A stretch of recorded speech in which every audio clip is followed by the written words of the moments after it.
You're right here in the small box. Right here in the small box. Welcome back to Single City Reactions, only on the FlexiMind Network. I'm the original anomaly. Welcome back to the channel. Hey, Drake, real quick. If you're really dissing LeBron, I pray to God you're not, because you got that man tatted on you, bruh. If you, yo, Drake, if you're really dissing a man that you got tatted on you, nigga. Yo, I swear on God's name, Drake, if you're really dissing a nigga that you got tatted on you, yo, I'm not even gonna lie, bro.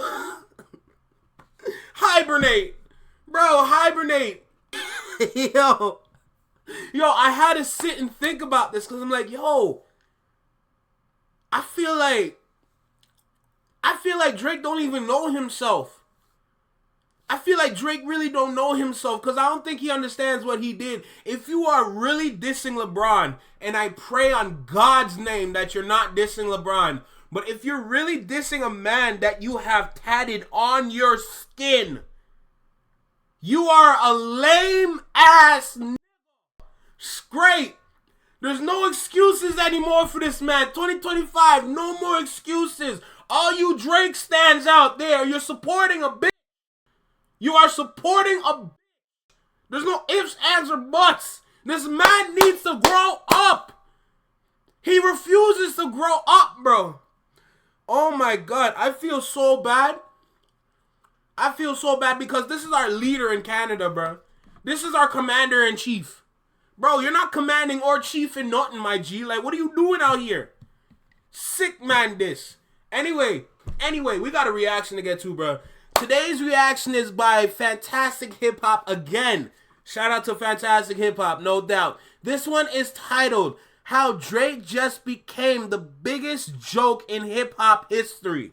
I want to see what you got to say, my G. Because I like how you break down your videos. I really want to see how you see this whole situation. But with that being said, y'all know I like to talk too much. Make sure you like, comment, share, subscribe. Let me know what you think about the video. Drop a comment down below. Let me know what you think about the reaction. Let me know what you think about my thoughts overall. Anything and everything, drop in the comments. And with that being said, let's get into this mug. You hear me? Let's go. Talk to me, brother. Talk to me. What's good? Got a nice 10-pack for y'all today. Let's go. Now, as the new freestyle Drake released is reaching more people's ears both in the hip-hop world and beyond, one thing that has become clear is that with the more attention this song has garnered, and the more people who are hearing Drake's most introspective lyrical performance since going back and forth with Kendrick Lamar during the height of their beef in 2024, beyond the optics and really just flat-out deception of Drake rapping over a beat that would make people who are not fully paying attention to what he is saying think that he is starting to make some sort of a comeback in the rap world, in actuality, as now people have had time to process this record, and from the best rappers in the world to some of the biggest names in the NBA, seeing just how many people Drake was trying to intimidate here, all together with how he tried to convince his rivals that he wasn't the one who lost in this thing, and that also at the end of this all, when the truth comes out, he will be the one who is on top. Overall, while Drake coming back into lyrical consciousness has given us a song that we are at least talking about more than anything else he has released in months, at the same time, delivering a performance like this has allowed Drake's inner thoughts to come out more than we have seen in about a year at this point, and really with the results of this, Drake has just never exposed himself more when it comes to proving on his own account that beyond being one of the most pathetic figures in music today at this point... Hey, yo, off the rip, not even 2 minutes in, we already calling the man pathetic. Let me hear that again. On his own account that beyond being one of the most pathetic figures in music today at this point, that he is really one of the biggest jokes of a figure that hip-hop has ever seen. But now before we go into just how bad the effects of this track are going to end up affecting Drake in the long run, be sure to leave a like and subscribe. And so now with... Hey, make sure y'all like and subscribe to Fantastic Hip Hop, as well as the FlexiMind Network. Alright, let's go. With Drake and this track, when it comes to what this new freestyle that's not actually a freestyle, because you can clearly see him reading off a piece of paper in the video the song was... I'm not the only one that clocked it. That's not a freestyle. He reading. The boy reading. What? I knew it. Nobody could take that away from me. When I see something that's off, I'm going to say something. And I said, what you reading? Mind you, that wasn't on camera. But I'm telling you, when I first... saw a glimpse of him rapping. It was about 5 seconds off of someone's story. And I'm like, My boy, what are you reading, bruh? Released with. Oh shit, we got a new subscriber? Hold on, we gotta shout him out real quick. Who we got? Lord have mercy, I can't say that. Was it Tuan Tran? Yo, shout out to Tuan Tran for the subscription, bro. Appreciate you. Gotta love Streamlabs. Despite what Drake defenders are trying to say to make any part about this record look like it was a win for him and that he didn't even intend for it to be released, this song releasing directly from producer Conductor Williams definitely was intentional on Drake's end, as putting the song out this way allowed for him to get this new message out without having to go through his own label, who he is of course in a whole other mess with. And on top of that, as this song came straight from one of the most desired to work with producers in all of rap music right now, who has also produced multiple major songs for Drake, including the one that was at the center of his last album rollout with none other than 8 AM in Charlotte.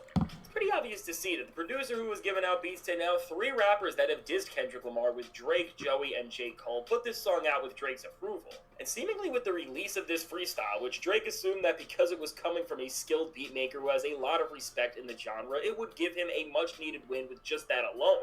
And really what the lesson that Drake needs to learn from this record, if anything else, is that he needs to stop underestimating the intelligence of the audience. Because really when you unpack this thing, it becomes clear that Drake thought he was going to cakewalk his way back into the center of the culture and drop off a mediocre freestyle over a beat that usually underground MCs like to rap over, and yo, that's another thing. That beat, I ain't gonna lie. I kind of, like, after him saying that underground rappers usually rap to those kind of beats, like, when you sit and really think about it, yo, when it comes to, because, like, yo, when he said it, like, yo, listen to it again. And drop off a mediocre freestyle over a beat that usually underground MCs like to rap over, and like, y'all need to understand, when it comes to the beat that he used in the Fighting Irish freestyle, that's the same beat that you will hear in the underground. That's the same beat you will hear Kendrick Lamar use. And I hate the fact that people were killing Kendrick Lamar for 616 in LA, even though Drake is using the same style, the same format, and rap some weak bars over it. Bro, I don't understand why people don't figure out when I say, I want him to grow up. Bro, Wayno explained it really well, and he gave a really good example in the last videos that I did yesterday. Bro, when you rap, bro, stay away from your feelings, bro. Your feelings are the reason why you get into bad situations. It's almost like you're a ting, like you're a gal. Bro, stay away from your feelings and rap. Rap from your head, bro. Use this to rap with. Stop using your heart, because your heart is getting you into trouble. If you use your brain and just rap about situations that you can just flex easy on, no problem. You know? Cameron does it. Jadakiss does it. Fabulous does it. Take those as examples to use. Look at Jim Jones does it too. Bro, Busta Rhymes, easy. Any of these examples, Benny the Butcher. You see what I'm getting at here? Because Toronto likes to follow New York culture. Might as well take that example from New York and put that into your raps. Rap about some big shit. Rap about some grimy shit. You know, rap about some things you and your boys do to other people that make them look like childish. You know, get on some big man shit, bruh. You there sitting there writing poetry about your feelings like you look like a little fact. Anyway, let's get back into it. And that would be enough. But just like other rappers who exploited how low the bar was for quality in the Drake era are now learning, more listeners than ever are fully awake and aware of the content they are digesting, and no longer can these half-baked songs and performances impress majority of the rap world like they once did. And now when it comes to what is at the center of this song beyond all of the optics that Drake was trying to trick us with in the first place, is unfortunately for Drake, one of the most stubborn and really embarrassing lyrical performances we have ever seen from someone coming off a beef this important, because the more I and so many others continue to read into all of the lyrics Drake is saying here, it just falls apart, and with how bad this song is, it really feels like from Drake we are getting the Heart Part 6 Part 2. Because instead of this track doing anything that's a really good comparison. This is why I watched, dude. That was a really good comparison. I'm not even gonna lie. I didn't even think of that. It's like a part 2. I feel like this would have been smart though. But the Heart Part 6 shouldn't have dropped in the rap beef. Like, okay, y'all need to understand, this is why I always ask when it comes to this man. Because, yo, what he said, like I said again, what he said about Fighting Irish being part 2 to the Heart part 6, this is what he should have done. The Heart part 6 should have dropped outside the beef. Take the L, but drop Heart part 6. You know, you love your feelings so much, so let's get into your feelings bag. You know, let's get into your feelings bag. Let's let people know that you love your feelings so much. But No Face should have been the response after Not Like Us. It would have been a better conversation. And by dropping the Heart part 6 outside the rap beef, not necessarily saying that you're going to reignite the beef, but watch where I'm going with this. If he dropped the Heart part 6, make it a 6-minute track, but not too much on the feelings, you know? Talk on some big man shit, okay? But watch this now. Take the Heart part 6, take the first half of Heart part 6, and then blend it with Fighting Irish freestyle. Yes, that's what I'm talking about. Have a beat switch and a Heart part 6 and get into Fighting Irish. That would have been a better track. That would have been such a better track if he blended the two together. Because the beats on both of those tracks were amazing. And if you did a beat switch into another classic beat, my nigga, I'd be having a whole different conversation with you, to be completely honest. I want to see how many people will pick up on that. Because what I just explained would save this man's career. I ain't gonna lie. I'm gonna stand on it. Yo, drop No Face after Not Like Us. And later on, put the Heart part 6 mixed with Fighting Irish. Have that cut in the middle of the track whenever you want to stop for the Heart part 6. Beat switch it, fade it out, however you want to transition. But transition into Fighting Irish and then just go. That would have been tough. Tell me I'm wrong in the comments. Tell me I'm wrong in the comments, please. Let's go. Image whatsoever. With one of the most basic and what is becoming one of the most redundant rhyming patterns possible from someone who actually calls themselves an MC.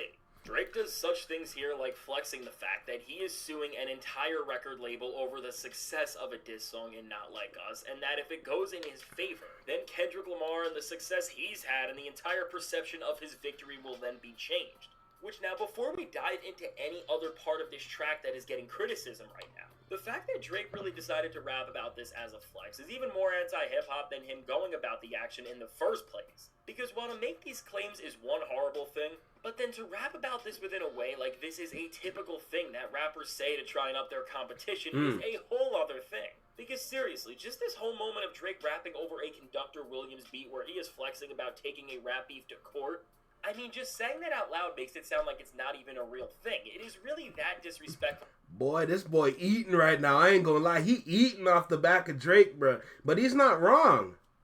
Rapping about taking a man to court is crazy work, bro. And it makes you just look, you look soft. You know? You might look black. Let me stop there. To hip-hop culture as a whole. Saying that out loud doesn't even sound real because it is that disrespectful to hip-hop culture as a whole, because it's really just laughing in the face of everything that this art form has ever represented. And I mean, beyond just this, Drake's descent into chaotic delusion does not stop here, because making this even bigger than Drake versus Kendrick Lamar or other rappers for that matter, he of course spends a lot of time on this track reflecting about the pop-out and the people who were once his friends that went there, and specifically from this, Drake focuses on calling out both DeMar DeRozan, but in the greater magnitude, LeBron James. Like I said at the top of this video, I pray to God he's not dissing LeBron James, because the man is tatted on you.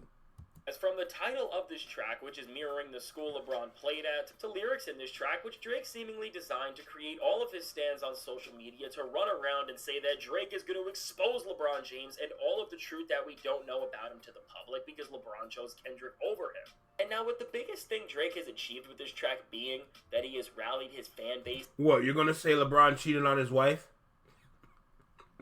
Man, shut up, man. Shut up! Oh my God, bro. Into all thinking that he is going to expose LeBron James' hidden past. I mean, again, when you say these things out loud, it's not just laughable that this is where we are at, but again, Drake is so desperate to make any sort of moment in these songs that he's leaving lyrics that will then bait his fans to try and start these mass movements where they want to take people like LeBron down. And what's most funny about this all is that when it comes to Drake's entire ethos as a rapper, it is falling apart more than ever because of things like these. Because while Drake is dissing LeBron and trying to code this entire track to be some sort of a warning to him, no matter how much Drake tries to make LeBron look terrible, is he forgetting that he's also the guy who has the tattoo of LeBron? That's what I'm beating y'all niggas to this shit, bro. I'm beating y'all niggas to this shit. LeBron on his arm. Which, funny enough, tying the title back to LeBron even more, it is the artwork of when LeBron was in school with the jersey that this song is seemingly titled after. So again, when we break this down and see why so many people are losing respect for Drake even more than they already have, as his biggest move is now trying to bait us into thinking a guy who he has a tattoo of on his arm is bad. Again, while Drake thinks he's making power plays, he is just making himself look weak and guilty, because how can you diss a guy the way he is? If you literally permanently placed an image... The man looks like a gal, bro. You look like a ting. You look like a bop. Like, oh my God, Canada. Canada. Jesus. And I live here. I live in Canada. Lord have mercy. Of him on your arm. I mean, it's just all so pathetic. And for the people who are defending Drake and saying that anything he does from this point forward is just gonna get criticized no matter what he does, that's just not true, because Drake could have really tried to write something about how it really feels to not just lose, but to also lose people who he thought were his friends. And if this performance was genuine and emotional, people would have resonated with it because it would feel relatable, but again, with the arrogance and delusion that Drake keeps living in here. For the people who have not continued to support him as his music has declined year over year and he has just gotten more immature in the process, this song is just impossible to connect with because he's telling us about stories and moments that he is trying to put in one way, but the reality we have all seen from our own eyes just a few months ago is completely different. And I really feel like what Drake was trying to do here was make his Blueprint 2-like moment, which is what Jay-Z did after he lost the Nas beef, with a self-titled track from his album of the same name, where Jay addressed the beef after having the biggest stain on his career from Nas handing him an out. But now the difference is between Drake and Jay is that while both of them lost, even in the Blueprint 2 song, Jay managed to somehow turn his L into an ego boost that pushed him into the next era of his career, and with Jay never backing away from what made him successful in the first place after he lost, it only pushed him to make more hit songs and drop more music that still reached the status quo of what people wanted to see from him. And meanwhile with Drake... You're not Jay-Z, brother. Your wife is not Beyonce. Your girl is not Beyonce. Embarrassing.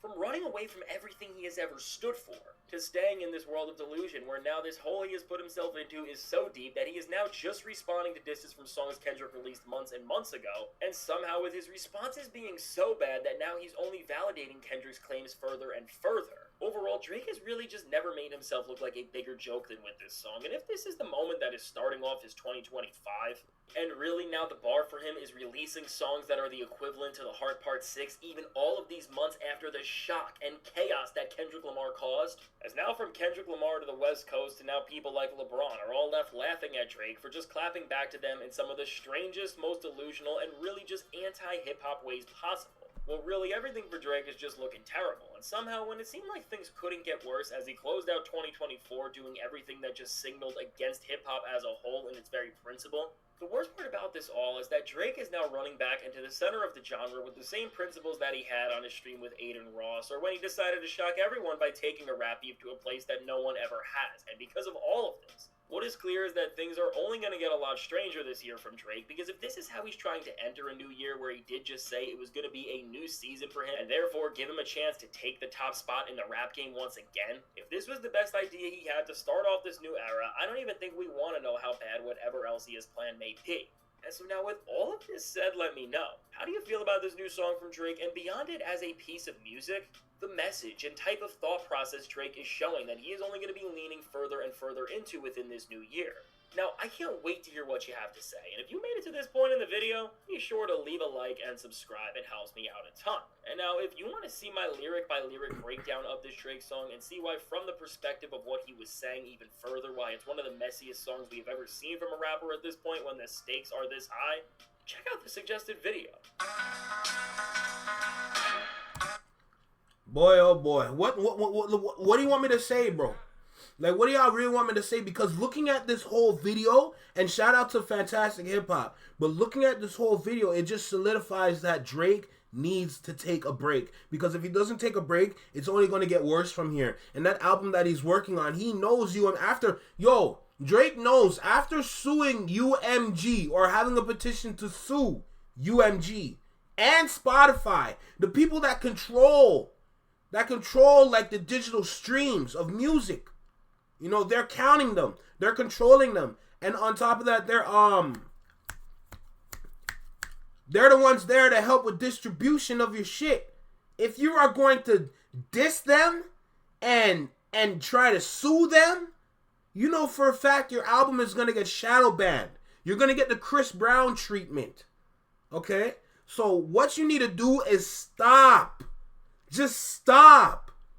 And remember what I said yesterday. When you stop, it doesn't mean you sit still when you stop. I mean, when you stop, you lay low. Put the work out. Don't leak a damn thing. Take a year. Take 2 years. Just go away for a little bit. Work on your craft. Rap what you think is good. Listen to it and have people around you that will tell you the truth, that you are rapping about some bullshit. I want him to do that so bad, because he doesn't understand. Like, your brain, your mindset, everything needs to be reset, because if it's not, you are going to self-destruct as an artist. And you're going to look lame. With that being said, make sure y'all like, comment, share, subscribe. This is Single Seater Reactions on the Flex Mind Network. Take care, be well, be safe. Stay true, be you, live long, and long live. Peace. I pray to God this man really is not dissing the same man that he has tatted on his arm.